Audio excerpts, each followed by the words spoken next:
Hi everybody, welcome to Sonky's Casa. This is the whole rack of barbecue ribs, seasoned barbecue ribs. I bought it from Costco and this is good. I have ate it before. It really cooked very tender.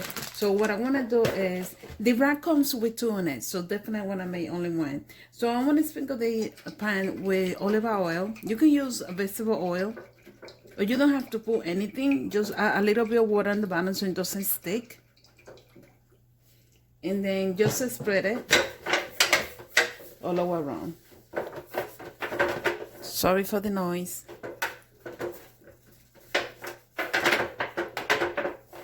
Okay, so now that it's ready, I don't put anything on it. I just cook it exactly how it comes.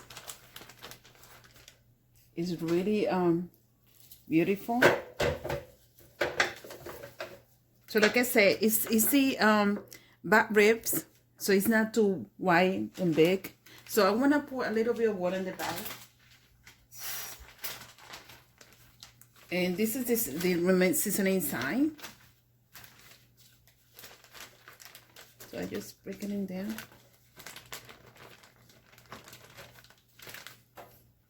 I decided to wear gloves because it's seasoned, so the gloves are burning from all the seasoning stick in your hand if you don't have gloves on. So that's a tip, considering I do it that way. So now I want to put in the oven for 45 to 50 minutes. I like it to cook it well done. Pork always have to be cooked well done. So this is what works for me. So I want to just sharing the tips with you guys. So now I want to transfer it to the oven. Consider to subscribe to my channel. Thank you for all those people that giving me support. I really appreciate it. So now I want to leave it again for 40 to 50 minutes inside the oven. It is in 350 on conventional broil. And dinner is ready to serve.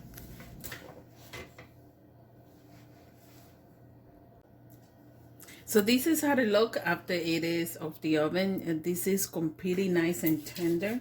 You can add it with french fries, air fryer french fries, even more healthier than frying them. But this is good. So I decided to do mine with totones, and this is how it looks also from the bottom. So just leaving it for few, and this is a good Sunday dinner, especially when we have the family together. So this is how it looks, just like that. You can add barbecue sauce or ketchup, salad dressing, whatever works for you. Thank you for visiting Sonky's Casa, and I'll see you next time. Can't wait to eat so good. Bye.